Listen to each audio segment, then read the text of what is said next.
अस्सलाम वालेकुम students. Week 5 को स्टार्ट करने से पहले हम वीक 4 को जल्दी से रीकैप कर लेते हैं। वीक 4 में हमने लिंक के बारे में जो है चीज़ें एक्सप्लोर की थी। फिर इसके डिफरेंट सिंटैक्स देखे थे, जिसमें हमने क्यूरी सिंटैक्स, मेथड सिंटैक्स को देखा था। और फिर हमने एक क्लास बनाई थी, और उस क्लास का मकसद ये था कि बेसिकली हम एक्सटेंशन मेथड्स उसमें इंट्रोड्यूस करवा सकें। फिर हमने लैम्डा एक्सप्रेशन देखा था जो लिंक के लिए इम्पोर्टेंट है। और आखिर में फिर हमने लिंक की कुछ एग्जांपल्स को C# की एरेज के ऊपर अप्लाई किया था। एरेज के बारे में आप लोग सारे जानते हैं। इससे पहले हम C# की कलेक्शंस के बारे में भी पढ़ चुके हैं। हमने C# की कलेक्शन क्लासेस जो प्रीवियस लेक्चर्स में स्टडी भी की हैं, जिसमें जेनेरिक और नॉन जेनेरिक दोनों क्लासेस शामिल हैं। अगर आप अपने पुराने लेक्चर्स में देखें तो C# में मैंने जो कलेक्शन क्लासेस पढ़ाई थी, कलेक्शन क्लासेस में सबसे पहले हमने पढ़ा था एरे लिस्ट के बारे में, फिर हमने सॉर्टेड लिस्ट पढ़ी थी, फिर हैश टेबल पढ़ा था। 6 कलेक्शन क्लासेस पढ़ी थी जो ये नॉन जेनेरिक क्लासेस थी। फिर हमने जेनेरिक क्लासेस भी जो है ना, कलेक्शन क्लासेस, उसको भी देखा था। उसमें सरे फहरिस्त और जो सबसे ज़्यादा इंपॉर्टेंट है वो थी लिस्ट। ज़्यादा फेमस क्लास है लिस्ट की। लिस्ट भी बेसिकली एरे ही की तरह काम करता है, लेकिन क्योंकि ये डायनामिक है, ठीक है, तो इसलिए C# में ज़्यादा पॉपुलर है। आज हम देखेंगे कि लिस्ट के ऊपर हम लिंक के डिफरेंट ऑपरेशंस कैसे परफॉर्म करते हैं। सबसे पहले लिंक में हम स्टार्ट करते हैं लिंक के जो एग्रीगेट फंक्शंस हैं। अब एग्रीगेट फंक्शंस होते क्या है, पहले हम ज़रा एग्रीगेट फंक्शंस को अपने तौर पे देख लें। अगर आपको थोड़ा सा अगर हम SQL को रिकॉल करें तो SQL में भी हम एग्रीगेट फंक्शंस को यूज़ करते रहे हैं। एग्रीगेट फंक्शंस बेसिकली हमारे पास, अगर थोड़ा सा हम SQL पे जंप करें तो एग्रीगेट फंक्शंस हमारे पास SQL के अंदर सबसे पहले एक फंक्शन है काउंट, जिसको हम कहते हैं कि ये हमारा एग्रीगेट फंक्शन है।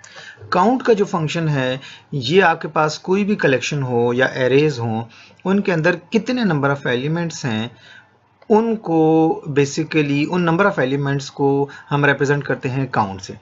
तो ये जो काउंट का फंक्शन है, ये आपको नंबर ऑफ एलिमेंट्स देता है उस स्पेसिफिक एरे या कलेक्शन में। अगर हम SQL की बात करते हैं तो SQL में ये काउंट जो है वो नंबर ऑफ रोज बताता है उस टेबल के अंदर, जिसके ऊपर हम काउंट अप्लाई करते हैं। इसके बाद एक और फंक्शन है जिसको हम बेसिकली कहते हैं मिन। मिन का जो फंक्शन है, ये मिनिमम का शॉर्ट कोड है। बेसिकली ये मिन क्या करता है, ये आपको उस एरे, कलेक्शन या सीक्वेंस के अंदर सबसे छोटी वैल्यू रिटर्न करते हैं। SQL में भी हम मिन यूज़ करते हैं। लेट्स सपोज हम किसी स्पेसिफिक कॉलम की बात करते हैं, और उस कॉलम, अगर हम SQL में डेटाबेस के टेबल की बात करें, और टेबल में कोई स्पेसिफिक कॉलम है, ठीक है, और जितनी भी टेबल के रोज़ पड़ी हैं, हम कहते हैं कि जी उन सारी रोज़ में से उस स्पेसिफिक कॉलम की सबसे छोटी वैल्यू मुझे चाहिए, तो हम मिन का फंक्शन अप्लाई करते हैं। सिमिलरली हमारे पास तीसरा फंक्शन है मैक्स का, ये बड़ी वैल्यू रिटर्न करता है। फिर हमारे पास एक और फंक्शन है जिसको हम कहते हैं एवरेज। वैसे SQL में AVG लिखते हैं, लेकिन हम यहाँ पर फुल लिखते हैं एवरेज। एवरेज बेसिकली ये क्या करता है, जो भी स्पेसिफिक जो हमारे पास एरे है उसकी सारी वैल्यूज़ को सम करता है और फिर काउंट से डिवाइड करता है, तो हमें एवरेज मिल जाता है। लास्ट जो हमारे पास फंक्शन है वो है सम का। ये 5 एग्रीगेट फंक्शंस हैं जो कि हमें लिंक प्रोवाइड करता है, और SQL में भी ये हमारे पास एज ए फंक्शंस मौजूद हैं। अब हम इनको वन बाय वन लिंक में स्टडी करते हैं। पहले हम लिंक की तरफ चलते हैं, ठीक है। आज दोबारा लिंक को देख लेते हैं थोड़ा सा। अच्छा, हम सबसे पहले एग्रीगेट फंक्शंस अप्लाई करेंगे। जो एग्रीगेट फंक्शन है हमारे लिंक के, वो हम अप्लाई करेंगे सबसे पहले इंटीजर टाइप के एरे के ऊपर। अब अगर आप यहाँ देखें तो हमने एक लिस्ट ऑफ इंट यहाँ डिक्लेयर किया है, ठीक है। ये एक जेनेरिक कलेक्शन है C# की, और साथ ही हमने इसका वैल्यूज़ भी इनिशियलाइज कर दी हैं। इसका मतलब ये है कि ये बेसिकली हमने एक जेनेरिक लिस्ट ऑफ इंटीजर्स लिए और उसको एक आइडेंटिफायर असाइन कर दिया, एक वेरिएबल का नाम दे दिया इंट डेटा एरे। अच्छा, इस नाम के बाद हमने बेसिकली ये जो वेरिएबल हमने रखा है, इसको हम आगे यूज़ करेंगे इन डेटा एरे को लिंक के मुख्तलिफ ऑपरेशंस परफॉर्म करने के लिए। फॉर एग्जांपल, हमने सबसे पहले काउंट अप्लाई करना है, क्योंकि एग्रीगेट के अंदर हमने सबसे पहला जो पॉइंट पढ़ा है वो है काउंट। अगर आपके पास ये जो एरे है इसमें अगर नंबर ऑफ एलिमेंट्स देखें तो इनको टोटल को काउंट करने के लिए हमारे पास बहुत शॉर्ट सा लिंक का एक फंक्शन मौजूद है जिसको हम कहते हैं काउंट। तो हम अपने एरे का नाम लिखेंगे या हमारी कलेक्शन जो भी है उसका नाम लिखेंगे, जिस तरह हमारे केस में int data array dot count. अब अगर आप डॉट के बाद काउंट जब लिखते हैं तो आपको काउंट 2 नज़र आ रहे हैं। एरे के केस में ये नहीं था, ठीक है। जो कलेक्शन है इसमें काउंट, ये देखें हुक सा बना हुआ है, ये एक प्रॉपर्टी भी है। एक और काउंट है, इसके आगे एंगल ब्रैकेट्स हैं, ये इसका सिंबल भी देखें तो ये चेंज आइकन का और एक एरो बना हुआ है। ये काउंट जो है ये इस लिस्ट की क्लास का एक अपना मेथड है, बेसिकली मेंबर है, जो हमें यही काम देता है जो हम लिंक से लेना चाह रहे हैं। लेकिन नीचे जो काउंट बना हुआ है इसके जो एरो है इसका मतलब ये है कि बेसिकली ये हमें total number of elements return करता है जो इस टाइम इस एरे के अंदर हैं।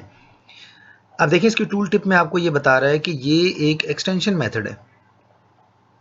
अगर आप इस काउंट के बारे में देखें तो ये एक एक्सटेंशन मेथड है, और ये एक्सटेंशन मेथड बेसिकली इस लिस्ट की क्लास का अपना नहीं है, बल्कि ये लिंक की लाइब्रेरी से हमें वहाँ से इंक्लूड हुआ है इसमें। इसको हम कहते हैं एक्सटेंशन मेथड। ये प्रीवियस लेक्चर में हम पढ़ चुके हैं इसके बारे में। तो ये जो काउंट का ये वाला फंक्शन है हम जो यूज़ कर रहे हैं, ये लिंक का हम बेसिकली एग्रीगेट फंक्शन यूज़ करें। अब ये हमें क्या रिटर्न करेगा, ये हमें total number of elements return करेगा जो इस एरे में इस टाइम हैं। अच्छा, हमने लास्ट टाइम पढ़े थे एग्जीक्यूशन मॉड्स। हमने ये भी देखा था कि जो जितने भी एग्रीगेट फंक्शंस हैं वो इमीडिएटली एग्जीक्यूट होते हैं, ठीक है। तो याद रखना कि ये इमीडिएट मॉड है। रिजल्ट पे अगर अभी हम चलाएंगे तो कोई इफेक्ट नहीं पड़ेगा, लेकिन ये है कि ये इफेक्ट तब करता है जब आपकी क्यूरी डेफर्ड हो।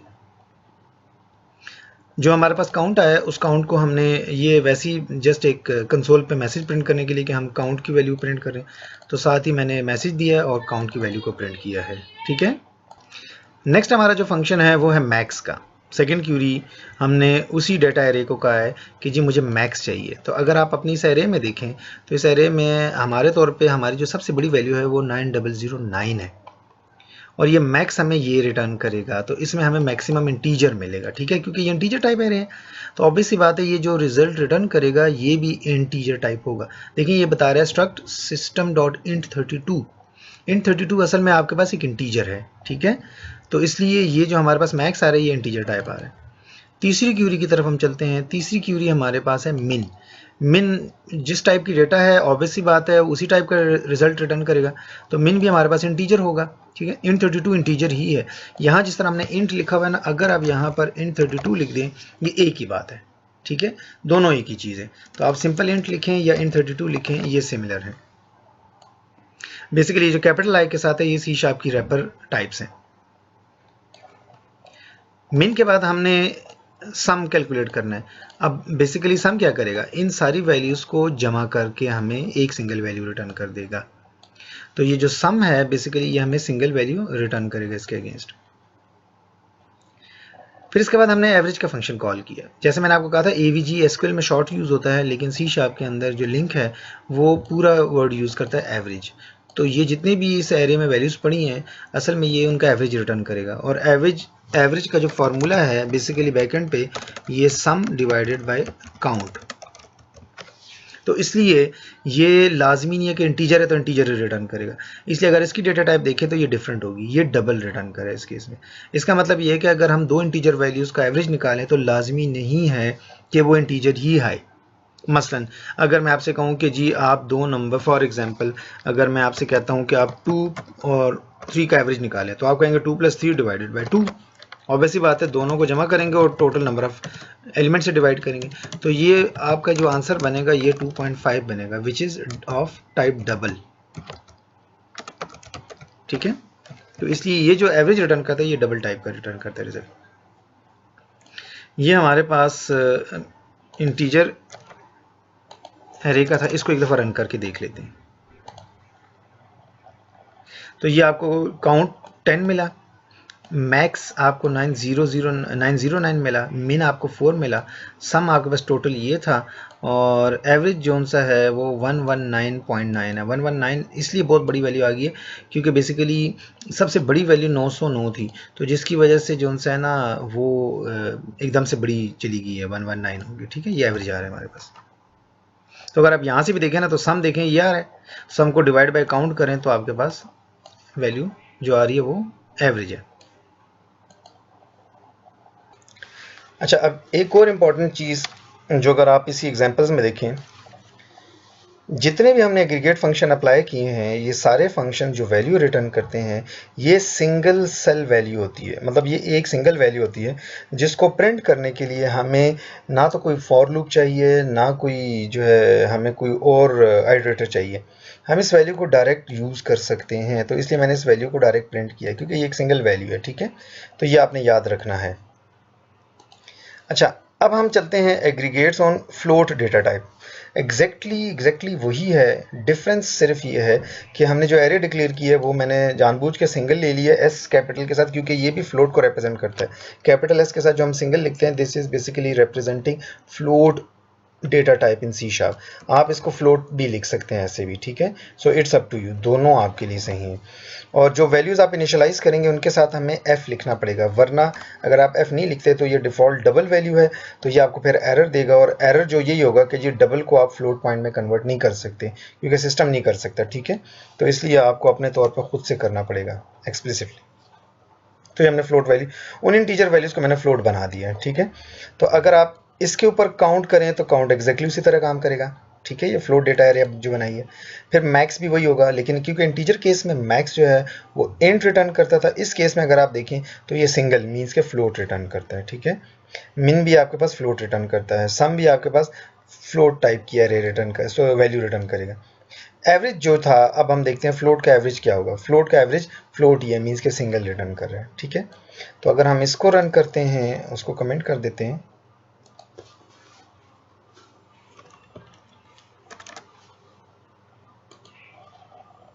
तो ये आपको बता रहा है कि ये टोटल 10 है, और ये आपकी सारी मैक्स है, मिन है, और ये सम है फ्लोट का, और ये आपके पास फ्लोट एवरेज आ गया। अच्छा, नेक्स्ट हम यही जो हमारे एग्रीगेट्स थे, हम ये देखते हैं डबल टाइप पे हम कैसे अप्लाई करते हैं। ठीक है, क्योंकि हमने फ्लोट पे देख लिया है, तो अब हमने डबल टाइप की एक एरे ले लिया, डीवीएल डेटा एरे। अब इनके साथ एफ लिखने की ज़रूरत नहीं है, या डबल के लिए कोई स्पेसिफिक टाइप लिखने की ज़रूरत, कैरेक्टर लिखने की ज़रूरत नहीं है। ये बाय डिफ़ॉल्ट जो होता है ये लिटरल आपका डबल ही कंसिडर होता है। तो ये डबल टाइप की एक एरे है, एग्जैक्टली वही है, सिर्फ एफ नहीं है इनके साथ। एग्रीगेट आप इस पे भी उसी तरह अप्लाई कर सकते हैं, इसलिए यहाँ भी काउंट वही है, मैक्स वही है, मिन वही है, लेकिन अगर आप ये मैक्स के ऊपर जाएं तो अब ये डबल टाइप का मैक्स रिटर्न करेगा, मिन डबल टाइप का मिन रिटर्न करेगा, सम आपको डबल टाइप वैल्यू देगा, आपको एवरेज डबल टाइप वैल्यू देगा। तो अगर मैं इसको रन करता हूँ जो ऑन डबल है एग्रीगेशन, तो ये फ्लोट ही की तरह की आउटपुट आ रही है। ठीक है, ये देखें ये फ्लोट ही की तरह आ रही है, लेकिन ये जो वैल्यूज़ हैं अब ये डबल हैं। ठीक है, इसका मतलब है कि डेटा टाइप ये डबल की है। अच्छा, नेक्स्ट हम चलते हैं अपने नए फंक्शन की तरफ, और वो है हमारे पास, अगर आप, क्योंकि हम लिंक में अभी बिल्कुल स्टार्टअप पे हैं, तो इसलिए मैं सबसे पहले, अगर आपको एसक्यूएल का ऑर्डर बाय का पता नहीं है तो मैं ऑर्डर बाय को थोड़ा इंट्रोड्यूस कर देता हूँ, और फिर हम लिंक में देखते हैं कि हम ऑर्डर बाय कैसे अप्लाई करते हैं। हमारे पास एक फंक्शन होता है एसक्यूएल में ऑर्डर बाय का। अगर आपको याद हो, लेट्स सपोज ये मेरे पास एक क्यूरी लिखी है जिसको मैं कहता हूँ कि जी select direct from sequence. Sequence मेरे पास, सपोज ये कर लें कि डेटाबेस में एक टेबल है। ठीक है, डेटाबेस में एक टेबल है, उसका नाम है सीक्वेंस। तो अगर मैं आपसे कहता हूँ कि जी टेबल का सारा डेटा प्रिंट करना है, लेकिन इसमें एक कॉलम है, उस कॉलम का नाम है डी, उस कॉलम से सॉर्ट कर दें। लेट्स सपोज वो जो डी है वो किसी इंटीजर वैल्यू को रिप्रेजेंट कर रहा है, तो मैं चाहता हूँ कि जी उस वैल्यू से सॉर्ट असेंडिंग ऑर्डर में हो जाए। तो आप एसक्यूएल में लिखते हैं सेलेक्ट डायरेक्ट फ्रॉम, मतलब आप टेबल का नाम लिखते हैं, लेट्स सपोज इस केस में मैंने सीक्वेंस लिखा है, फिर ऑर्डर बाय करेंगे, और ऑर्डर बाय जो हमारे पास है वो हमें कहता है कि मुझे कॉलम का नाम बताओ जिससे मैंने सॉर्ट करना है। तो मैं आगे कॉलम का नाम बताऊंगा, और फिर उसको बताऊंगा कि ये असेंडिंग ऑर्डर में मुझे चाहिए या डिसेंडिंग ऑर्डर में चाहिए। बाय डिफ़ॉल्ट ये असेंडिंग ऑर्डर करता है ऑर्डर बाय जो है, अगर आप ना भी लिखें तो इसका मतलब ये असेंडिंग ऑर्डर है। ठीक है, तो अगर आप लिख भी दें तो इससे कोई फ़र्क नहीं पड़ता, लेकिन बाय डिफ़ॉल्ट असेंडिंग होता है। अब ऑर्डर बाय क्या करता है, डेटा को एक खास सीक्वेंस में उस वैल्यू के हिसाब से रख देता है। अगर मैं यहाँ पर कहूँ कि ये मेरे पास एक एरे है, ठीक है, और ये जो मेरे पास एरे है ये इंटीजर टाइप है, ये जो इंटीजर टाइप की एरे है, सपोज ये मैं आपसे कहता हूँ कि इसमें एक वैल्यू है 6, सही है, वैल्यू है 7, 4, तो अब इन तीनों को अगर मैं तरतीब से रखूँ तो इसमें 4 सबसे पहले आना चाहिए, फिर 6, फिर 7। अगर मैं 23 को इंक्लूड करूं तो 4, 6, 7, 23 होना चाहिए, फिर 90 को इस हिसाब से एंड पे आना चाहिए, 89 अब ये शफल होगा तो 90 से पहले आना चाहिए। तो इसका मतलब ये कि हम जब सॉर्टिंग करते हैं तो बेसिकली सी शार्प के अंदर हमारे पास सॉर्टिंग की अपनी टेक्निक भी, हम सॉर्ट भी कर सकते हैं। हम ऑर्डर बाय को अपनी ज़ुबान में सॉर्टिंग कहते हैं, ठीक है, लेकिन हम क्योंकि सी शार्प में अगर सॉर्टिंग अप्लाई करेंगे तो वो हमारे लिए कोई ना कोई एल्गोरिदम हमें उस पर कोड करना पड़ेगा। लेकिन क्योंकि हम लिंक स्टडी कर रहे हैं तो लिंक में हम यही वाला काम अपने एक फंक्शन से कर सकते हैं और उस फंक्शन का नाम है ऑर्डर बाय, ठीक है। तो हमारे पास ये फंक्शन है जिसको हम कहते हैं ऑर्डर बाय। ये हम पिछले लेक्चर में पढ़ चुके थे कि ये हमारे पास मेथड सिंटैक्स है, ठीक है, और पिछले में हम ये भी पढ़ चुके हैं कि ये जो हमारे पास है ये लैम्ब्डा एक्सप्रेशन है, इसलिए इसकी डिटेल में ज़्यादा मैं नहीं जाऊँगा, ठीक है। अच्छा, अब ऑर्डर बाय को हमने बेसिकली यूज़ करना है, तो मैं इस एरे को चाह रहा हूँ कि मेरे पास ये एरे सॉर्ट हो जाए असेंडिंग ऑर्डर में। अब हमारे पास लिंक हमें दो फंक्शंस प्रोवाइड करता है, एक असेंडिंग के लिए, एक डिसेंडिंग के लिए, ठीक है। अगर मैं अपनी एरे को कहता हूँ डॉट ऑर्डर बाय, तो ये ऑर्डर बाय एग्जैक्टली ऐसे ही काम करेगा जो एसक्यूएल का ऑर्डर बाय काम करता है, लेकिन यहाँ ऑर्डर बाय इकट्ठा है, इसमें ओ कैपिटल है और बी कैपिटल है, ठीक है।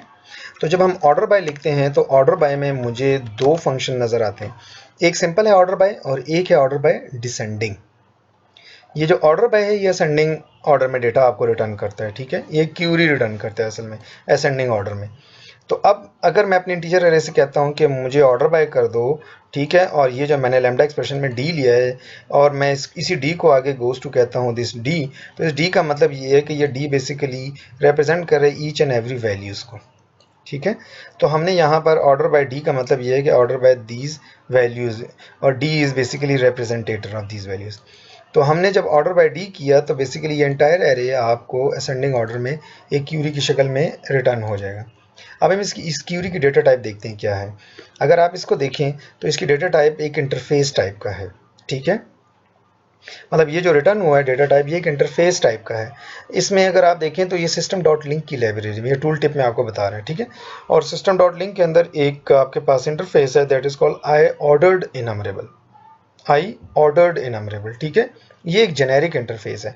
और इसमें अगर आप देखें तो एंगल ब्रैकेट में ये बता रहे हैं टी एलिमेंट, टी एलिमेंट जो है बता रहे टेम्पलेट है, और इस केस में टी एलिमेंट की टाइप है इंटीजर। तो नीचे बता रहे T element is system dot int 32।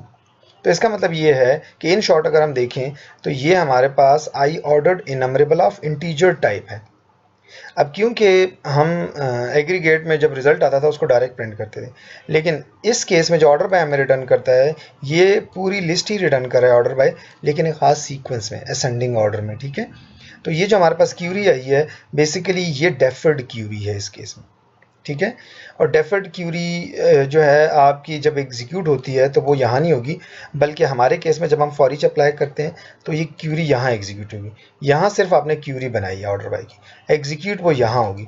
तो इन दोनों के दरमियान में जो चेंज होगा वो चेंज आपका रिफ्लेक्ट होगा इस क्यूरी में, ठीक है। अच्छा, ये अब अगर मैं इसको प्रिंट करूंगा तो यहाँ जो वेरिएबल d1 है अगर इसको मैं प्रिंट करूँ, ये मैंने कॉमा सेपरेटेड वैल्यू प्रिंट की है, तो ये सारी वैल्यूज़ मुझे असेंडिंग ऑर्डर में नज़र आनी चाहिए।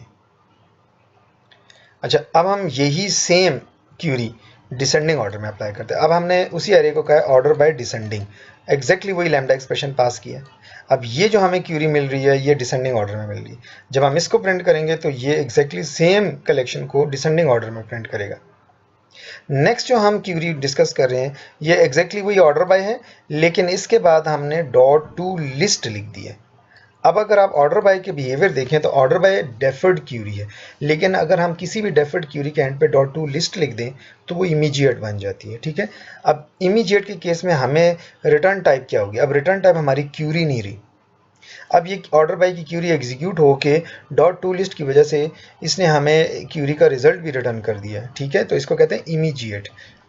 तो इस केस में अगर आप देखें तो ये एक जेनेरिक लिस्ट बन गई है of T type, and T is again integer type. और इसको जब हम प्रिंट करेंगे तो ये एग्जैक्टली वही रिजल्ट होगा जो प्रीवियस क्यूरी का है, लेकिन बैक एंड पे सिनेरियो ये कि अब ये डेफर्ड नहीं रही, बल्कि ये अब इमीडिएट क्यूरी एग्जीक्यूट होकर हमें रिजल्ट दे रही है। This is not a query, this is result, ठीक है। तो इसलिए मैं अगर यहाँ लिखूँ भी तो मैं कहूँगा कि जी ये हमारे पास है ऑर्डर्ड लिस्ट बाय असेंडिंग, ठीक है, बजाय इसको क्यूरी का नाम। तो इसको मैं कहूँगा ऑर्डर्ड लिस्ट बाय असेंडिंग, सही है। नेक्स्ट अगर आप देखें तो एग्जैक्टली मैंने ऑर्डर बाय डिसेंडिंग को भी डॉट टू लिस्ट कर दिया, मतलब उसको डेफर्ड से इमीडिएट में कन्वर्ट कर दिया। तो ये हमारे पास आ रही है ऑर्डर्ड लिस्ट बाय डिसेंडिंग, ठीक है। तो ये ऑर्डर्ड लिस्ट बाय डिसेंडिंग है। हम इसको रन करके एक दफ़ा इसकी आउटपुट देख लेते हैं कि क्या आ रही है, ठीक है।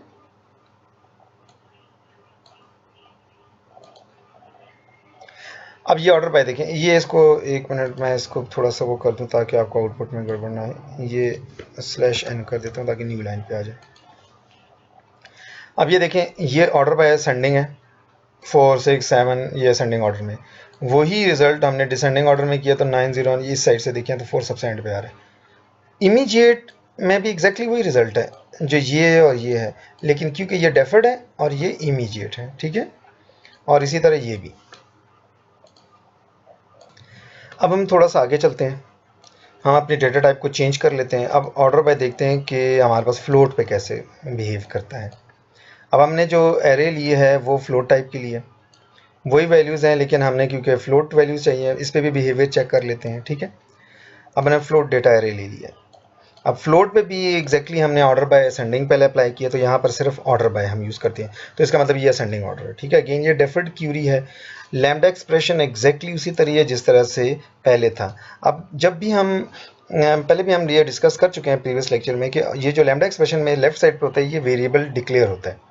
अब इस डी के टाइप देखें तो यहाँ फ्लोट है। अगर हम ऊपर वाले केस में अपने देखें तो ऊपर वाले केस में जितने भी ये जो लैम्बडा एक्सप्रेशन की डिक्लेरेशन थी वो उस टाइप की थी जिस टाइप की एरे है, ठीक है। इस केस में हमारी एरे इंटीजर थी तो ये इंट है। अब जो नई एग्जांपल है इसमें हमारे पास जो एरे ये फ्लोट टाइप है तो इसलिए ये डी भी फ्लोट बन गया, ठीक है। तो ये डायनामिक बिहेवियर है इसका। अब ये हमें क्यूरी देगा असेंडिंग ऑर्डर में रिजल्ट, फ्लोट में भी वही होगा। ये क्यूरी हमें जो रिजल्ट दे रहे हैं वो डिसेंडिंग ऑर्डर में दे रहा है, ठीक है, फ्लोट के केस में। यहाँ पर हमारे पास ये इमीडिएट आ रहे हैं। अगर अब हम फ्लोट को प्रिंट करते हैं ऑर्डर बाय इंटीजर की बजाय, तो ये जो फ्लोट या सिंगल टाइप है ये हमें डिसेंडिंग ऑर्डर में रिजल्ट देगा। तो ये देखें ये 4.6 फिर सिंपल 6 आ रहा है, फिर 7.3 9.4 12 और ये सारे आ रहे हैं, ठीक है। और डिसेंडिंग ऑर्डर में ये रिवर्स आ रहा है और इमीडिएट में भी वही आ रहा है। आज हमने बेसिकली स्टार्ट किया था कलेक्शन से, कलेक्शंस के बाद फिर हमने एग्रीगेट्स लिंक में कैसे अप्लाई होते हैं उनको देखा 1 बाय 1, फिर हमने उनको डिफरेंट डेटा टाइप के हिसाब से देखा। अब और एग्रीगेट के बाद हमने ऑर्डर बाय को देख लिया। ऑर्डर बाय हमने इंटीजर और फ्लोट पे स्टडी कर लिया। अब इम्पॉर्टेंटली ऑर्डर बाय हम देखते हैं कि स्ट्रिंग पे कैसे बिहेव करता है। लाइक अगर स्ट्रिंग डेटा टाइप है तो उसमें ऑर्डर बाय कैसे काम करता है, ठीक है। तो अब हम ऐसे करते हैं कि हम एक स्ट्रिंग टाइप की एक एरे ले लेते हैं। हमारे केस में हमने यूज़र्स के नाम की कोई एरे ले लिया, सपोज करिए डमी नेम्स हैं, इसमें मैंने कुछ नाम लिए जिसमें कामरान है, अली। अब ये मैंने एक सिनेरियो यहाँ जनरेट किया है, अली में ए कैपिटल के साथ, स्मॉल ए के साथ और ऑल कैप्स के साथ, ठीक है। तो ये मिक्स है, ये लोअर केस है और ये सारे अपर केस हैं। इसी तरह फिर मैंने कामरान जो है ये अपर केस के साथ, और फिर बिलाल, बासित, ज़हीर, ये जो मैंने नाम डिक्लेयर किए हैं ये बेसिकली हम इसमें एक दो डिफरेंट सिनेरियोज को कवर करने के लिए हमने इसको किया है, ठीक है। तो सबसे पहले हम देखते हैं ऑर्डर बाय को। एग्जैक्टली वही ऑर्डर बाय यहाँ भी उसी तरह है जैसे प्रीवियसली हमने इंटीजर और सिंगल पे देखा है, लेकिन यहाँ डी की डेटा टाइप क्या होगी, यहाँ डी की data type according to this array string है, ठीक है। तो अब हमने कहा है कि जी ऑर्डर बाय दिस डी, इसका मतलब ये कि ये डी इन नेम्स को रिप्रेजेंट कर रहे हैं। तो इस डी में सबसे पहले कामरान आएगा, फिर अली, फिर Kamran and Bilal and so on, ठीक है। तो ये ऑर्डर बाय को पास होते रहेंगे और ये सॉर्ट करके हमें एक सॉर्टेड लिस्ट रिटर्न करेगा। अगर आप यहाँ देखें तो अगेन ये आई ordered enumerable of T element है, लेकिन टी एलिमेंट इस केस में स्ट्रिंग है, ठीक है। तो अगर हम इसको प्रिंट करेंगे तो नेम्स हमारे पास प्रिंट होंगी। अच्छा, अब हम यहाँ पर थोड़ा सा अगर हम इसको प्रिंट करते हैं और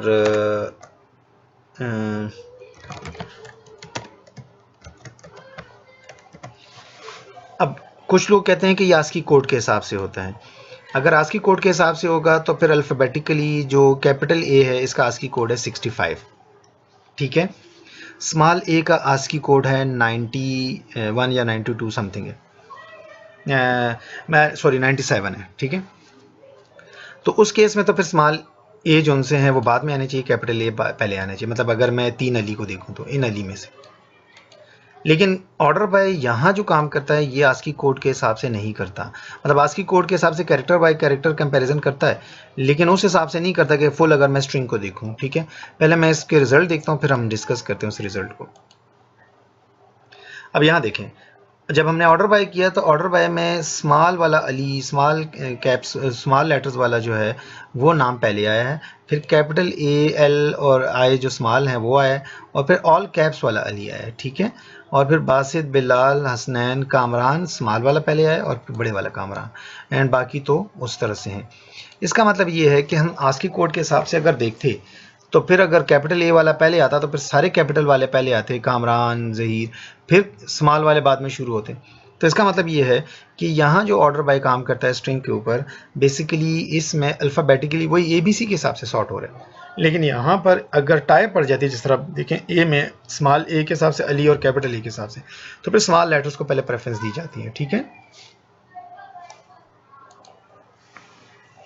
तो ये ऑर्डर बाय बेसिकली हमारा जो काम कर रहा है वो वही अल्फ़ाबेट्स के हिसाब से कर रहा है, लेकिन ये स्मॉल लेटर्स को प्रेफरेंस देगा, ठीक है। सेम जहाँ पर सेम टाई, जिस तरह ये ए है और ये भी ए है तो इसमें स्मॉल लेटर्स को प्रेफरेंस देगा। लेकिन अगर एक बी आ जाता है, जिस तरह ये बी कैपिटल है, ठीक है, अगर मैं इसको स्मॉल बी देखूं तो स्मॉल बी इस कैपिटल ए से पहले नहीं प्रिंट हो सकता। ये नहीं कि सारे स्मॉल लेटर्स आप सोचने शुरू हो जाएं, ठीक है। जहाँ टाई पड़ जाती है, मतलब वैसे तो ए वाले पहले आएंगे फिर बी फिर सी, लेकिन अगर ए वाले दो हैं स्मॉल और कैप्स वाले तो उनमें स्मॉल वाले पहले आएंगे, ठीक है, लोअर केस पहले होगा। अब हम चलते हैं डिसेंडिंग ऑर्डर की तरफ कि ये डिसेंडिंग ऑर्डर हमें क्या रिजल्ट प्रिंट करके देता है।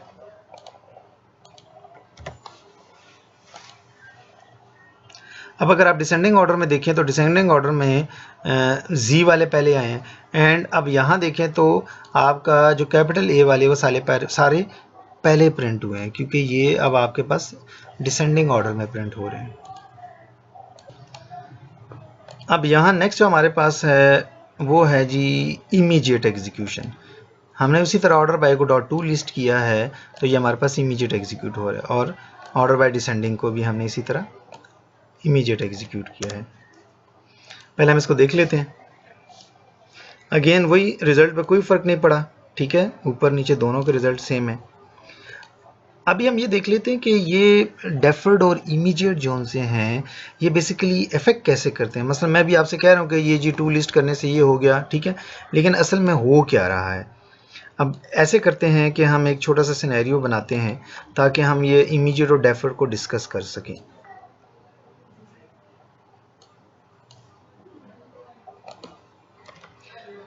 हमने ऑर्डर बाय को देखा था इंटीजर से, ठीक है। ऑर्डर बाय हमने देखा था ये हमारे पास वैल्यूज आ रही हैं।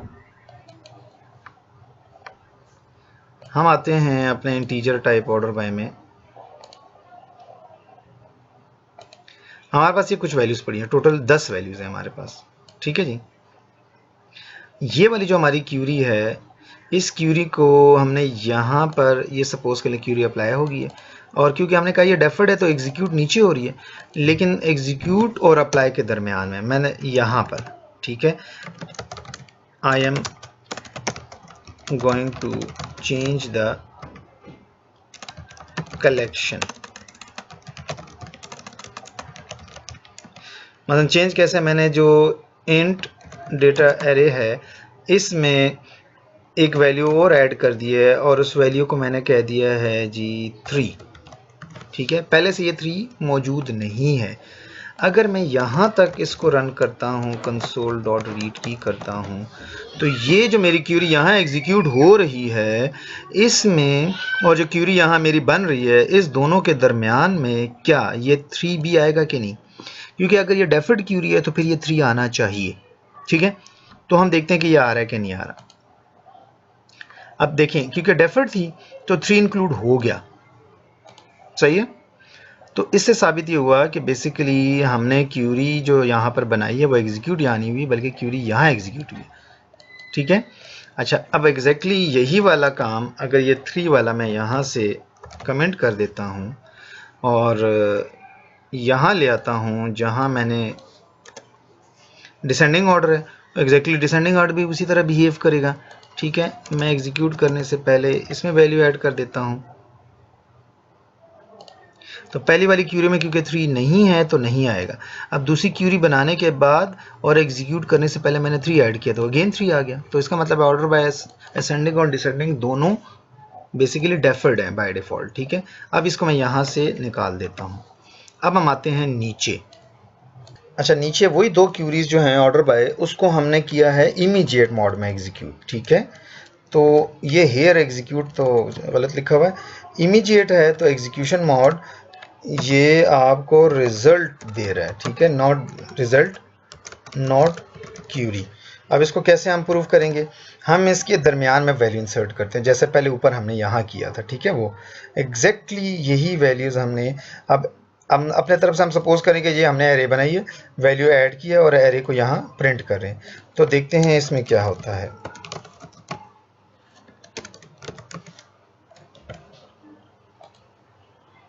अब ये देखें, हमने वैल्यू 3 ऐड की लेकिन 3 क्यूरी में शामिल नहीं हुई। इसका मतलब क्या हुआ कि जो आपकी क्यूरी थी वो इमीडिएट एग्जीक्यूट हुई है।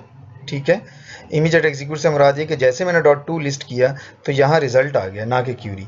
अब आप इसमें बेशक चेंज करते रहें प्रिंट होने से पहले तो वो इफेक्ट नहीं करेगा। अगर मैं टू लिस्ट को हटा दूँ तो फिर ये इफेक्ट करना शुरू करता है क्योंकि ये डेफर्ड बन जाता है। ठीक है, एग्जैक्टली यही केस डिसेंडिंग ऑर्डर में भी है। अब आपको डिसेंडिंग ऑर्डर में भी नहीं मिलेगा। अगर मैं आगे चलता हूँ, डिसेंडिंग ऑर्डर में भी आपको नहीं मिल रहा है। ठीक है, तो इसका मतलब ये है कि ये दोनों आप किसी भी डेफर्ड क्यूरी को इमीडिएट मोड में कन्वर्ट कर सकते हैं।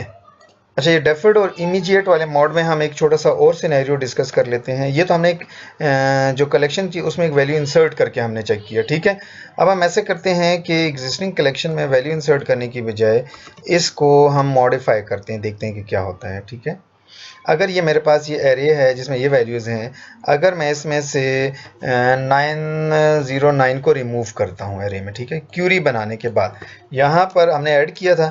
अब हम I am going to remove a value from list, और इसके लिए मैं क्या करता हूँ, मैं कहता हूँ int data array dot remove और मैं कहता हूँ 909। मतलब एरे को मैंने फिर चेंज किया है। मैंने उस केस में चेंज किया था बाय एडिंग वैल्यू। ठीक है, और इस केस में मैं रिमूव कर रहा हूँ। देखता हूँ कि क्या रिमूव भी इफेक्ट करता है कि नहीं करता। अब देखिए, क्यूरी मेरी एग्जीक्यूट हुई है और ऑर्डर बाय को 909 नहीं मिला। क्यों? क्योंकि अगेन वो डेफर्ड है, इसलिए उसको नहीं मिला यहाँ पर। और जैसे ही मैंने ऑर्डर बाय की क्यूरी अप्लाई किया और उसके बाद मैंने 909 को रिमूव किया तो इसने एग्जीक्यूशन में, ये देखें ना, ये आपको यहाँ क्यूरी बनी और यहाँ एग्जीक्यूट हुई। इसके दरमियान में आप बेशक इंसर्ट करें, अपडेट करें या रिमूव करें। ठीक है, आपको सारे इफेक्ट नजर आएंगे। तो इस केस में हमारे पास रिमूव भी हो गई है वैल्यू। अच्छा, अब नेक्स्ट चलते हैं हम वेयर के फंक्शन की तरफ। लिंक में हम वेयर को कैसे हैंडल करते हैं। ठीक है, अब वेयर बेसिकली पहले हम अप्लाई करेंगे इंटीजर टाइप के ऊपर कि हम इंटीजर टाइप में वेयर कैसे कर सकते हैं। ठीक है, तो यहाँ मैं आपको पहले लिखते हैं जी वेयर इन लिंक, और हम पहले वेयर को इंटीजर टाइप पे अप्लाई करते हैं। हमने एग्जैक्टली वही एरे ले लिया जो हमारे पास पहले थी। अच्छा, फिर हमने क्या किया कि अब हम जो इंटीजर एरे है उसको हम कह रहे हैं डॉट वेयर। अब लिंक के अंदर हमारे पास वेयर का जो फंक्शन है वो एग्जैक्टली उसी तरह का काम करता है जिस तरह सी शार्प में वेयर अप्लाई करने के लिए करते हैं, सॉरी एसक्यूएल में हम करते हैं। ठीक है, एसक्यूएल में वेयर हमारे पास रिकॉर्ड्स को या रोज को फिल्टर करने के लिए यूज़ होता है।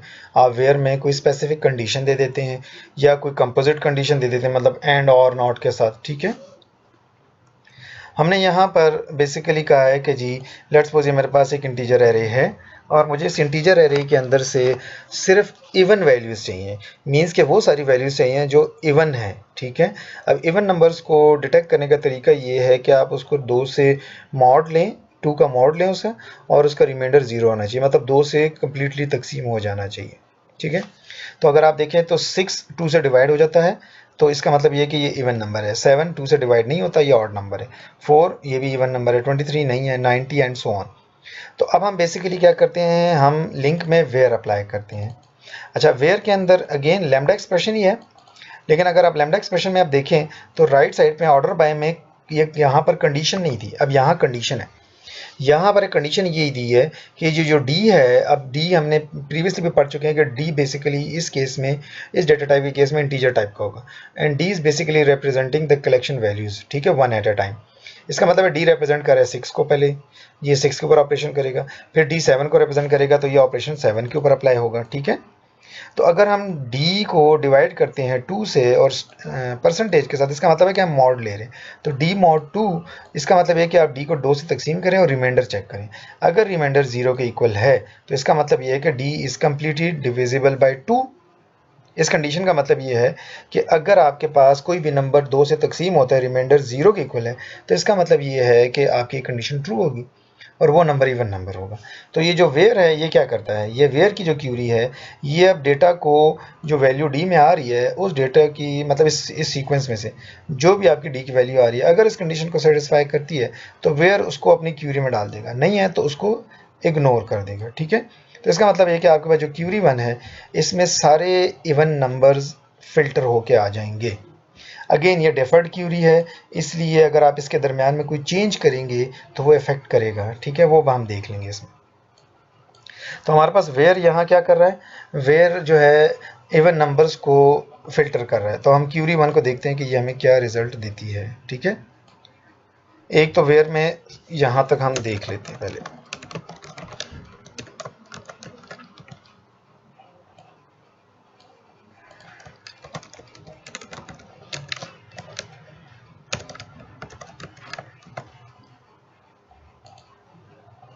अब ये देखें, बेसिकली उस कलेक्शन के अंदर से जितने भी इवन नंबर थे सिर्फ वो आए हैं, 6 4 90 12 10 में से सिर्फ 4 इवन नंबर थे। ठीक है, जाके हम देख भी लेते हैं इसको।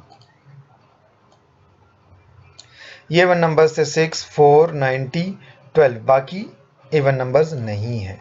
ठीक है, अगर हम देखना चाह रहे हैं कि ये डेफर्ड है, ठीक है, तो हम यहाँ पर अपनी इंट डेटा एरे का जो 23 है ये वाली वैल्यू, इसको चेंज करते हैं। तो 0 1 2 3 तीसरे नंबर इंडेक्स के ऊपर जो वैल्यू पड़ी है उसको 23 के बजाय हम उसको कर देते हैं 34। ठीक है, पहले हमारे पास 34 नहीं है, अब 23 की जगह 34 आ जाएगा। तो देखते हैं कि ये इफेक्ट करता है कि नहीं करता। तो अब 34 भी हमारा शामिल हो गया। अब वेयर ने देखें और कुछ नहीं किया, सिर्फ फिल्टर किया है, कोई ऑर्डर बाय वाला काम ये नहीं करता। ये ना हो कि आप सोच रहे हैं कि जिसने सॉर्ट क्यों नहीं किया, अभी इसने फिल्टर किया है। अगर हमें ऑर्डर बाय चाहिए तो फिर हम उसको मजीद आगे डिस्कस कर सकते हैं। तो ये आपका डेफर्ड है।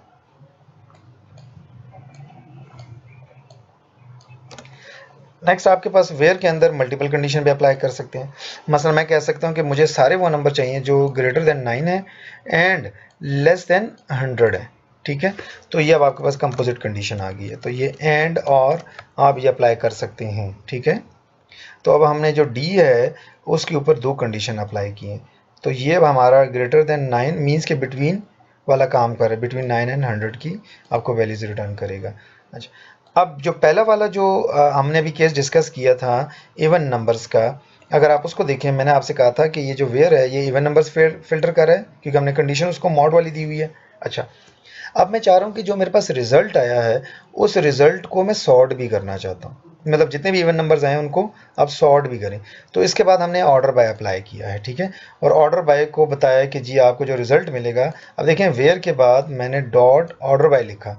अगर इस डॉट दोबारा लिखने का मतलब यह है कि पहली क्यूरी आपकी क्या करेगी, ये फिल्टर करेगी, और दूसरी क्यूरी आपकी क्या करेगी, ये डेटा को सॉर्ट करेगी।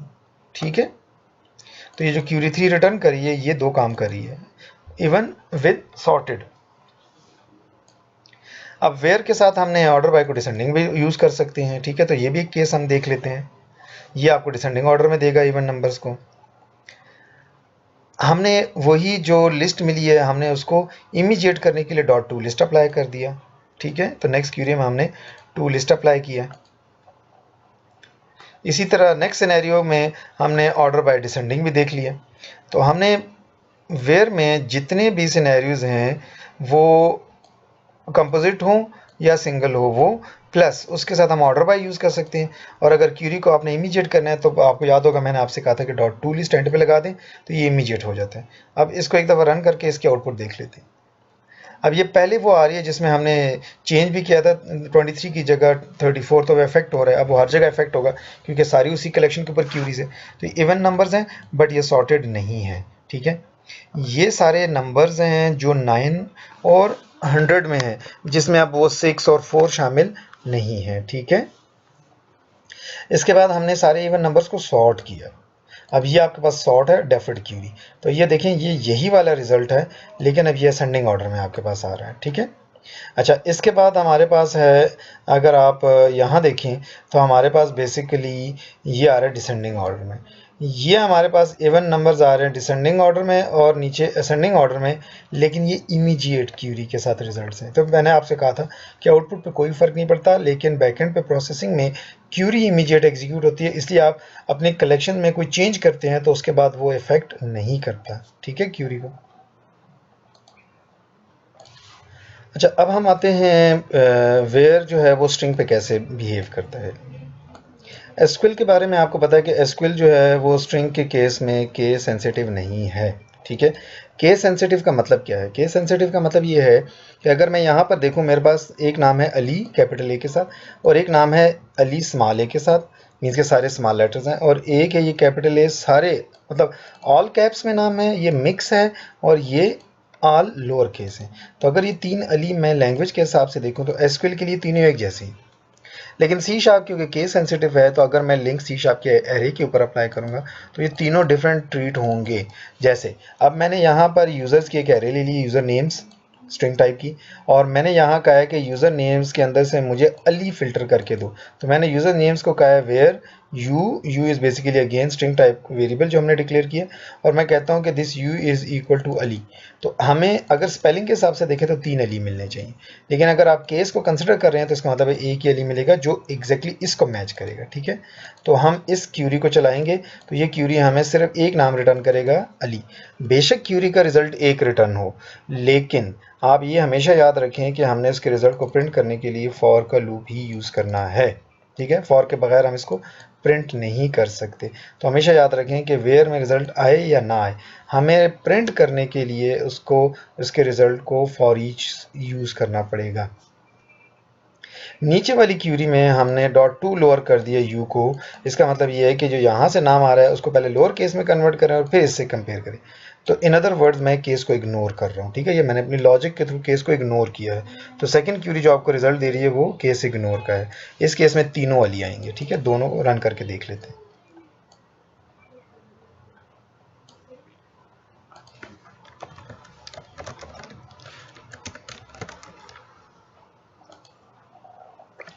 अब पहली क्यूरी को सिर्फ एक मिला अली क्योंकि वो केस सेंसिटिव थी। दूसरी क्यूरी में हमने प्रॉपरली अपनी लॉजिक अप्लाई करके और केस में कन्वर्ट किया है, लोअर केस में कन्वर्ट किया सबको। तो अब इसमें अली अली अली तीनों आ रहे हैं, ठीक है। तो आप अगर आप लिंक जो है इस आप एरे पे अप्लाई करते हैं कलेक्शन पे तो ये केस सेंसिटिव होगा। बाद में जब हम ये एसक्यूएल पे अप्लाई करेंगे तो फिर इसका बिहेवियर इनसेंसिटिव हो जाएगा खुद ही बाय डिफ़ॉल्ट। अच्छा, अब हम थोड़ा सा आगे चलते हैं। ये बेसिकली आपका है एग्जैक्ट कंपैरिजन जो कर रहे हैं, ठीक है। ये एग्जैक्ट कंपैरिजन कर रहे हैं, मतलब मुझे अली है तो अली चाहिए, ठीक है, पूरा नाम चाहिए। अच्छा, अब हम एक काम ये करते हैं कि अगर सपोज करें मैं इसको कैसा नाम दे देता हूँ, जिस तरह मैं कहता हूँ कि जी मुझे सारे वो नाम चाहिए जो ए से स्टार्ट होते हैं, ठीक है, या मुझे सारे वो नाम चाहिए जिसमें ए आ रहा है, ठीक है। मसलन मैं कह सकता हूँ कि यहाँ पर एक और नाम है, वो है जी आयशा, ठीक है। अब ए से स्टार्ट होने वाले, तो अगर आप पहली क्यूरी का रिजल्ट देखें तो पहली क्यूरी ने कुछ रिटर्न नहीं किया। क्यों? क्योंकि हमने इक्वल टू ए का हुआ है, तो ए के इक्वल टू कोई भी नहीं है, ठीक है। तो बेसिकली ये वाला जो केस था, ये अब आपको जो दे रहा है ये एग्जैक्ट कंपैरिजन दे रहा है। अब हम नेक्स्ट चलते हैं कि अगर हमने क्यूरी लिखनी है और हमने करना है, मतलब हमने बेसिकली लाइक की क्यूरी, लाइक इन लिंक, ठीक है, जो हम एसक्यूएल में अप्लाई करते थे उसको कहते हैं लाइक की क्यूरी। अच्छा, अब हम ऐसे करते हैं कि हम एक क्यूरी बनाते हैं, क्यूरी 3, और हम कहते हैं where U dot starts with, और मैं कहता हूँ ए। ऐसे मुझे सारे नाम चाहिए जो ए से शुरू होते हैं, ठीक है। अब मैंने यहाँ पर स्टार्ट्स विद ए किया है और मैं इसको प्रिंट करता हूँ, ये मेरी क्यूरी 3। अब देखें क्यूरी 3 कितने नाम मुझे रिटर्न करती है। क्यूरी 3 ने आयशा अली अली दे दिया, लेकिन स्मॉल ए वाला अली नहीं दिया। इसका मतलब है कि ऑब्वियसली बात है केस सेंसिटिव है, ठीक है। तो मैं इससे कहता हूँ कि जी मैं स्मॉल ए से कंपेयर करो, तो अब ये बाकी नाम नहीं लेकर आएगा, सिर्फ एक अली ले आएगा, ठीक है। तो हम इग्नोर करना चाहते हैं तो हम यहाँ पर लिखेंगे टू लोअर और फिर स्टार्ट्स विद स्मॉल ए। अब मैंने स्मॉल ए से कंपेयर किया और अब वो लोअर कन्वर्ट किया, इसका मतलब ये कि मैंने दो काम किया। अब देखें सारे आ गए। पहले मैंने यू के अंदर जो भी नाम आ रहा है वो मिक्स आ रहा होगा, मैंने उसका कहा जी पहले लोअर में कन्वर्ट करो और फिर ए से कंपेयर करो, ठीक है। तो ये हमारा लॉजिकली केस इनसेंसिटिव हो जाएगा। एग्जैक्टली अगर यही क्यूरी मुझे ए शुरू की बजाय मैं कहता हूँ कि जी मुझे आखिर में चाहिए, ठीक है, लाइक क्यूरी, लाइक आपकी इन एसक्यूएल आपके स्टार्ट के लिए है, स्टार्ट्स एंड। अब एंड में अगर मैं देखूं, मैं कहता हूं जी मुझे एंड पे चाहिए कोई नाम, लेट्स सपोज ऐसे नाम जिसके, जिस तरह आप सपोज करें मैं कहता हूं कि ऐसे लोग जिनके, मसलन मैं यहाँ पर कह देता हूं माजिदा, मैं कहता हूं कि ऐसे नाम जो ए पे ख़त्म हो रहे हैं मुझे वो चाहिए, जिस तरह आयशा, माजिदा, ठीक है। और एक और नाम मैं ऐड कर देता हूँ, लेट्स सपोज मैं कहता हूँ आमिना, जिन जिनके नाम पे ए आ रहा है, और आमिना में ए कैपिटल कर देता हूँ, ठीक है। अब मैं कहता हूँ कि जी मुझे सारे वो नाम चाहिए जो ए पे एंड हो रहे हैं, सही है, और केस इग्नोर कर रहा हूँ। तो अब आपके जो स्टार्ट्स विद हो रहे हैं वो ये हैं, जो एंड्स विद ए हैं वो आयशा, ए एंड पे आ रहा है, ठीक है। और सॉरी मैंने जो है ना क्यूरी में अभी भी स्टार्ट्स लिखा है, अब हम लिखेंगे एंड्स विद, ठीक है। अब ये आयशा, माजिदा, आमिना जो एंड में ए आ रहे हैं। अब एंड्स विद, स्टार्ट्स विद, ये लिंक हमें नहीं फैसिलिटेट कर रहा, बल्कि ये स्ट्रिंग के फंक्शन है। स्ट्रिंग के अंदर एक फंक्शन है स्टार्ट्स विद जो एक स्ट्रिंग को पार्शियल कंपैरिजन की ऑप्शन देता है। इसी तरह इसके अंदर एक एंड्स विद है, ठीक है। और एक तीसरा है जो लाइक में हम यूज़ करते हैं, कंटेन्स वाला। मतलब मैं कहता हूँ कि जहाँ आप जैसे कामरान में देखें ए आ रहा है, मैं कहता हूँ जिस जिस नाम में ए आ रहा है वो ले आओ, ठीक है। बेशक शुरू में है, आखिर में, दरमियान में, जहाँ भी है ए आ रहा हो तो मैं कहूँगा कंटेन्स, ठीक है।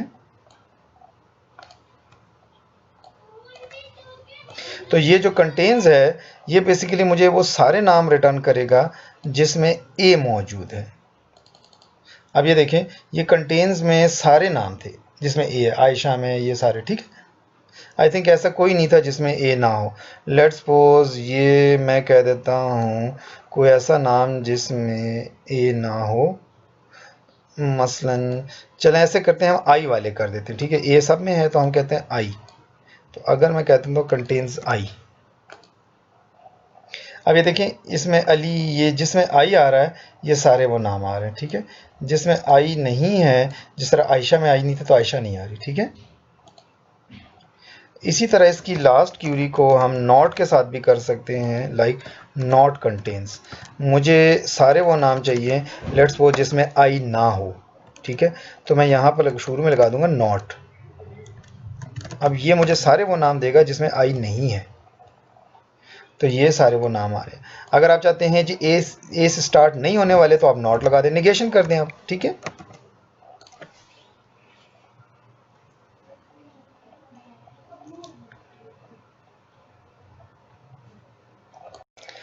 हमारा लास्ट आज के लेक्चर का लास्ट टॉपिक है वो लिंक के अंदर मज़ीद कुछ फंक्शंस हैं, ठीक है। अब हम उनकी तरफ चलते हैं। अभी तक हमने वेयर को स्टडी किया है, और वेयर के अंदर अगर आपने देखा हो तो सबसे पहली क्यूरी जो मैंने अभी रन की थी, जिसमें बाय चांस ये जो स्टार्ट्स विद से ऊपर चलते हैं, हमारे पास एक ऐसी क्यूरी है, लेट्स सपोज मैं ऐसे कहता हूँ कि ये पहली क्यूरी,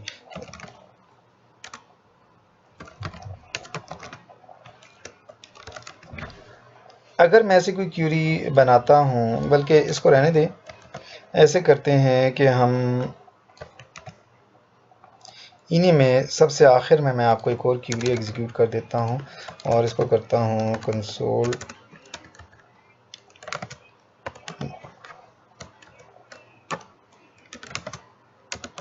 डॉट क्लियर। ये मैं लिख रहा हूँ क्यूरी 7। सपोज़ मैं कोई ऐसा नाम देखता हूँ, जिस तरह मैं कहता हूँ कि जी इमरान।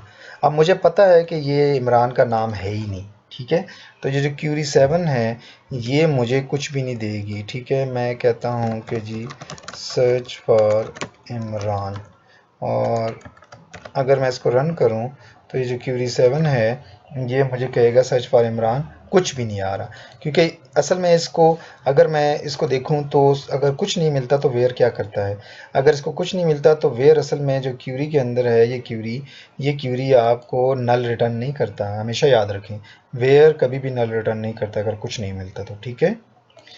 हमें क्या करना पड़ेगा, अब ये नल नहीं है तो इसलिए ये फॉर ईच के ऊपर अगर मैं यहाँ नल लगाऊं तो ये कभी भी कंडीशन ट्रू नहीं होगी। मतलब मैं कहूँ कि जी if query 7 is equal to null, तो इसका मतलब ये है कि जी नो रिजल्ट, और एल्स में मैं कहूँ कि जी ये फॉर ईच, तो बेसिकली ये जो मेरा काम है ये नहीं करेगा, ठीक है। ट्राई भी कर लेते हैं इसको, फिर भी उसके अंदर नहीं गया, हालांकि कुछ नहीं मिला तो नल होना चाहिए था, असल में ये नल नहीं करता। आपने अगर इस तरह का कोई सिनेरियो है तो आप चेक करेंगे डॉट काउंट, आप कहेंगे अगर काउंट 0 है, ठीक है, इस क्यूरी का, तो इसका मतलब ये है कि नो रिजल्ट, सही है। अब हम चलते हैं अपने बाकी कुछ फंक्शंस हैं हमारे, ठीक है, उनकी तरफ चलते हैं। ये वाले जो फंक्शंस हैं ये आप सारी डेटा टाइप्स के बाद अप्लाई कर सकते हैं, मैं इंटीजर पे इसको अप्लाई कर रहा हूँ, ठीक है। अच्छा, हमने सबसे पहले वही इंटीजर एरे दोबारा ले ली। अब हमारे पास बेसिकली कुछ फंक्शंस हैं जिसमें सबसे पहला है फर्स्ट, ठीक है, फिर हमारे पास एक फंक्शन है लास्ट, सिंगल, फर्स्ट और डिफ़ॉल्ट, लास्ट और डिफ़ॉल्ट, सिंगल और डिफ़ॉल्ट। बेसिकली ये फंक्शंस करते क्या हैं, अगर आपको पता हो एसक्यूएल में हम यूज़ करते हैं टॉप की क्यूरी, सेलेक्ट टॉप स्टैटिक, या टॉप 1 स्टैटिक करते हैं, या टॉप 2 स्टैटिक। लेट्स सपोज मुझे पूरी अरे में से पहली वैल्यू चाहिए, सिर्फ एक वैल्यू चाहिए, पहली वाली, या मैं वेयर अप्लाई करता हूँ उसके बाद मुझे पहली चाहिए, या मैं ऑर्डर बाय करता हूँ उसमें सबसे पहली वैल्यू चाहिए, तो मैं लिंक का एक फंक्शन यूज़ कर सकता हूँ, उसका नाम है फर्स्ट, ठीक है। आप लेट्स सपोज मैं इसको यूज़ कर रहा हूँ, मैंने इंट डेटा एरे को कहा डॉट फर्स्ट, उस एरे में सबसे पहली वैल्यू जो पड़ी है वो मुझे रिटर्न हो जाएगी। अब ये फर्स्ट बेसिकली एरे की शक्ल में डेटा रिटर्न नहीं करता, ये एक वैल्यू रिटर्न करता है जिस तरह वो काउंट करता था, ठीक है। तो इसलिए अगर आप देखें तो ये इंटीजर की एक वैल्यू रिटर्न कर रहा है, क्योंकि ये इंटीजर टाइप एरे है। स्ट्रिंग होगी तो स्ट्रिंग टाइप का, जिस टाइप की ये डेटा टाइप होगी उस टाइप की पहली वैल्यू उठा के आपको रिजल्ट 1 में दे देगा। तो आपका ये एसक्यूएल का सेलेक्ट टॉप 1 वाला काम कर रहा है, तो रिजल्ट 1 में हमें इस टाइम इस एरे में से 6 मिलेगा, ठीक है। अच्छा, नेक्स्ट, अगर लेट्स सपोज मैं आपसे कहूँ कि मुझे आप ऐसे करें कि सारे ऑड नंबर्स रिटर्न, मुझे ऑड नंबर्स सर्च करके दें, ठीक है, और फिर उसमें से मुझे जौन सा है आप पहली वैल्यू रिटर्न कर दें। मसलन मैं कहता हूं कि जी इसमें से सारे ऑड नंबर्स निकाल लो और उन ऑड नंबर्स में से सबसे पहला जो ऑड नंबर है वो दे दो। तो अगर आप देखें तो 6 ऑड नहीं है, 7 है, हाँ 4 नहीं है, 23 है, तो 7, 23, 89, 45 ये आपको ऑड नंबर्स मिलेंगे सारे, और इनमें से आपको पहला रिकॉर्ड रिटर्न करेगा ये फर्स्ट। तो फर्स्ट के दो वेरिएशन है, फर्स्ट को जब आप खाली कॉल करते हैं तो पूरी एरे में से आपको निकाल के देगा। अगर आप फर्स्ट को कंडीशन देंगे, ये जो हमने वेयर की कंडीशन है, अब देखिए फर्स्ट यहाँ वेयर का काम कर रहा है, आप फर्स्ट को कहते हैं कि जी ये कंडीशन फॉलो करो, D mod two not equal to 0, इसका मतलब है कि जब डी 2 से तकसीम ना हो रहा हो तो वो जितनी वैल्यूज़ हैं उनमें से पहली वैल्यू मुझे चाहिए, ठीक है। तो ये आपको फर्स्ट जो है कंडीशन का काम भी करके दे रहा है।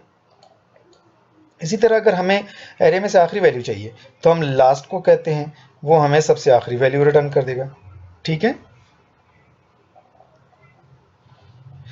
और जैसे मतलब एंड होता नहीं है वैसे एसक्यूएल में, लेकिन ये मैं यहाँ वैसे ही लिख रहा हूँ। अच्छा, यहाँ तक हम इसको पहले रन करके चेक कर लेते हैं।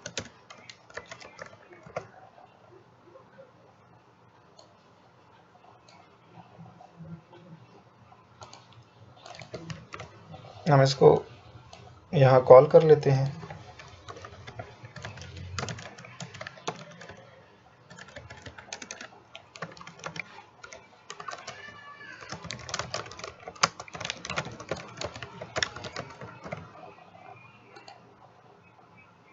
अब ये देखें, ये जो टॉप सीक्वेंस में या पहला जो वैल्यू थी वो 6 थी। फिर हमने इस पर कंडीशन अप्लाई की, फर्स्ट को कहा तो उसको जो 6 नहीं लाया, क्योंकि वो ऑड नहीं है, तो ऑड में से उसने पहला 7 नंबर रिटर्न कर दिया, और उस सीक्वेंस में सबसे आखिरी 9 था। ठीक है, अब हम देख भी लेते हैं।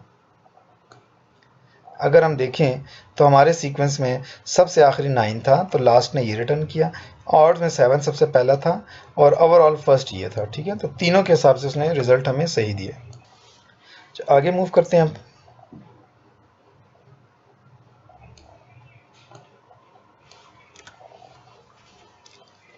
अब हमने जितने भी इवन नंबर्स हैं उनमें से लास्ट इवन नंबर, ठीक है, तो लास्ट को भी हम कंडीशन दे सकते हैं फर्स्ट की तरह। अब हमारे पास एक और है सिंगल।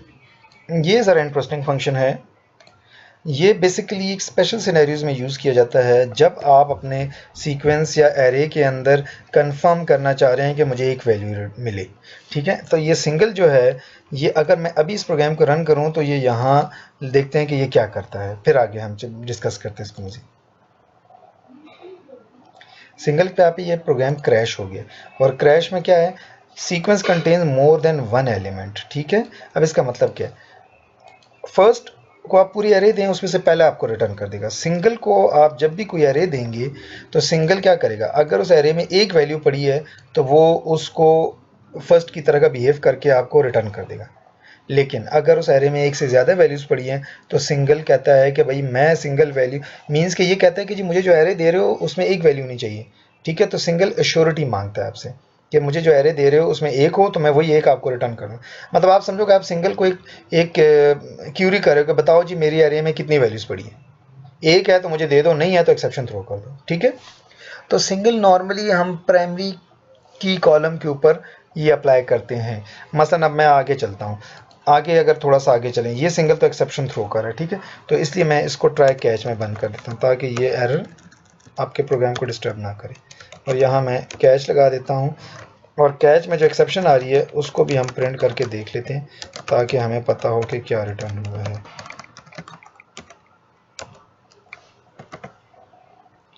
अब हमने इसी सिंगल को कंडीशन के साथ अप्लाई किया जिस तरह फर्स्ट लास्ट में किया था। मैं कहता हूँ अब 900 से, अब सिंगल को कहता हूँ कि इस सीक्वेंस में आप ये कंडीशन अप्लाई करो और देखो कि 900 से ज़्यादा कोई वैल्यू मिल रही है, और अगर वो एक है तो मुझे रिटर्न कर दो, अगर एक नहीं है तो एक्सेप्शन थ्रो कर दो। लेट्स सी, हम पहले देख लेते हैं हमारे सीक्वेंस में 900 से कितनी ज़्यादा वैल्यू है। 900 से एक ही ज़्यादा वैल्यू है, 90909। ठीक है, तो इसका मतलब ये कि ये जो सिंगल है क्या ये सही काम करेगा। ठीक है, एक तो मैं इसके साथ लिख देता हूँ कि ये सिंगल की एक्सेप्शन है, ये सिंगल। ठीक है, और दूसरी वाली नीचे भी अप्लाई कर देते हैं एक्सेप्शन,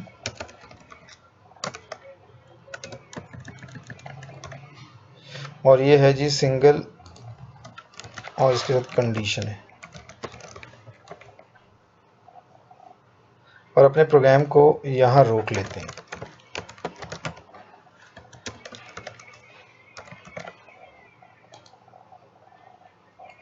अब देखिए, पहले वाले को जो सिंगल वाला था उसने एक्सेप्शन थ्रो कर दिए, उसने कहा है कि जी sequence contain more than one, obvious सी बात है। अब इसको क्योंकि कंडीशन हमने दी है तो उसको एक ही वैल्यू मिली है तो ये सही चला है। अब देखते हैं, अगर ये मैं सारी वैल्यूज़ को मतलब इसको भी आप कर देता हूँ 1190, अब 900 से दो ज़्यादा है।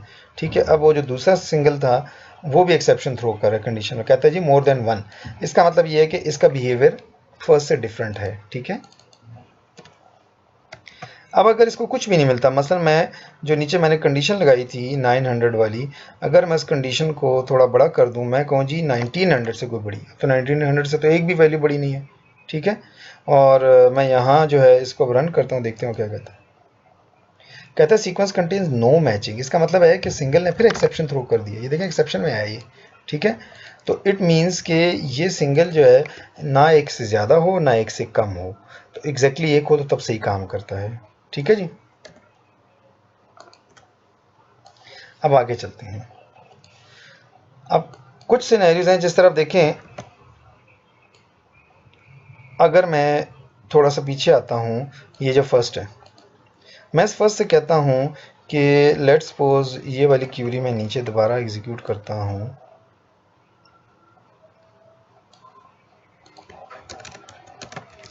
और यहाँ ये कहता हूँ मेरे पास है जी 22 सपोज को नाम दे देता हूँ, और मैं कहता हूँ डी की सारी वैल्यूज़ में जो 9000 से बड़ी वैल्यू है वो मुझे आप रिजल्ट में पहली जो भी 9000 से ज़्यादा वैल्यूज़ इनमें से पहली वैल्यू मुझे रिटर्न कर दो, ठीक है।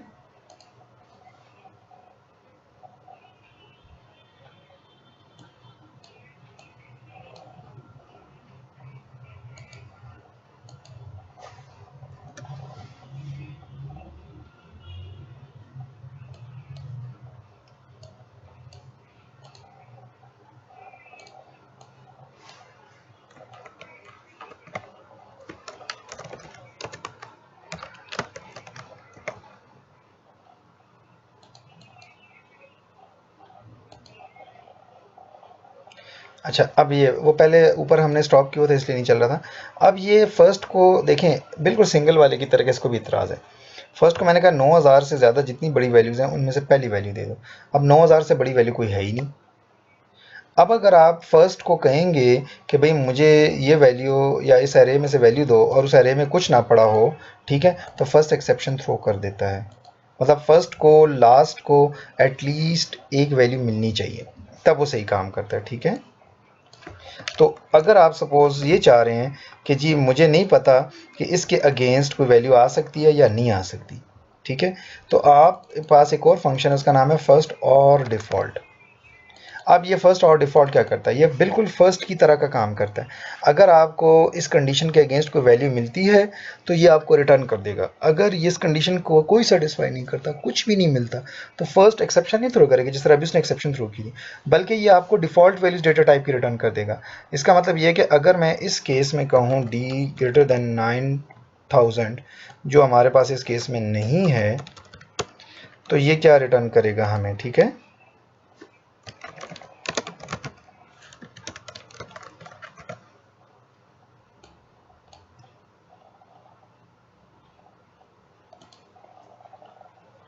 इसने अपनी तरफ से 0 रिटर्न कर दिया है। इसका मतलब है कि डिफ़ॉल्ट पहले वाले तो एक्सेप्शन थ्रो कर रहा था ना, क्योंकि उससे कुछ नहीं मिला, उसने कहा नहीं है। अब फर्स्ट और डिफ़ॉल्ट का मतलब ये है कि अगर कुछ नहीं मिलता तो यार मुझसे जो है आप अब मेरी तरफ से डिफ़ॉल्ट वैल्यू ले लो इंटीजर की, ठीक है।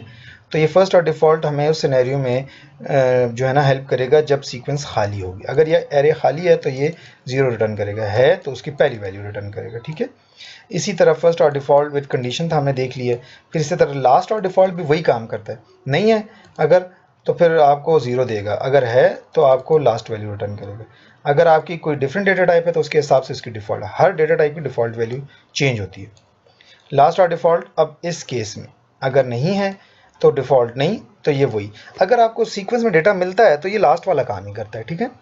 इसी तरह सिंगल और डिफ़ॉल्ट, ये बिल्कुल सिंगल की तरह है, लेकिन अगर खाली मिलता है तो खाली पे एक्सेप्शन नहीं थ्रो करेगा बल्कि डिफ़ॉल्ट वैल्यू रिटर्न कर देगा, और ये विद कंडीशन है, ठीक है जी। आज के लेक्चर में हमने ये कुछ लिंक के फंक्शंस देखे हैं, फिर मज़ीद नेक्स्ट में डिस्कस करेंगे। अच्छा, ये जो हमने टॉपिक सारे पढ़े हैं, अब इसमें हम जो असाइनमेंट्स की तरफ चलते हैं, मैं आपको असाइनमेंट जो है थोड़ी सी एक्सप्लेन कर देता हूँ। जितना भी हमने कोड एग्जांपल्स देखी हैं अभी, उसमें नॉर्मली हमने इंटीजर और कुछ और डेटा टाइप के साथ जो है ना डील की है। आपने यही एग्जांपल स्ट्रिंग और डबल के लिए रिपीट करनी है। कुछ मैंने स्ट्रिंग पे कर दिया है लेकिन सब पे नहीं किया, ठीक है। अच्छा, क्वेश्चन नंबर 2 में आपने क्या करना है, क्वेश्चन नंबर 2 की आप C# पहले पढ़ चुके हैं, तो आपने क्या करना है, एक टेक्स्ट फाइल में कॉमा सेपरेटेड वैल्यू लेनी है, ठीक है। कॉमा सेपरेटेड वैल्यू से मुराद ये है कि लेट्स सपोज अगर मैं आपसे कहूँ कि जी फॉर एग्जांपल मेरे पास एक नाम है अली कॉमा अहमद, ये है जी खालिद, कासिम, और आबिद, ठीक है। इस तरह के मेरे पास एक टेक्स्ट फाइल होगी कॉमा सेपरेटेड, तो ये टेक्स्ट फाइल आपने रीड करनी है, ठीक है। जब डेटा आपके पास आ जाएगा तो आपने एक लिस्ट ऑफ स्ट्रिंग में उसको लोड कर लेना है और फिर आपने लिंक की ये जो 5 क्यूरीज हैं ये अप्लाई करनी है। पहली क्यूरी में आपने जो है आपने करना है इनपुट लेनी है यूज़र से। अभी तक हमने इनपुट नहीं ली, मतलब मैंने तो ए को कंपेयर किया या अली को, आपने यूज़र से इनपुट लेनी है। जो भी नाम इनपुट देंगे आपने उसके अगेंस्ट एग्जैक्ट मैचिंग करनी है, ठीक है, इक्वल टू वाला में और केस सेंसिटिव के साथ, और बिल्कुल यही क्यूरी आप दोबारा केस इनसेंसिटिव पे अप्लाई करेंगे।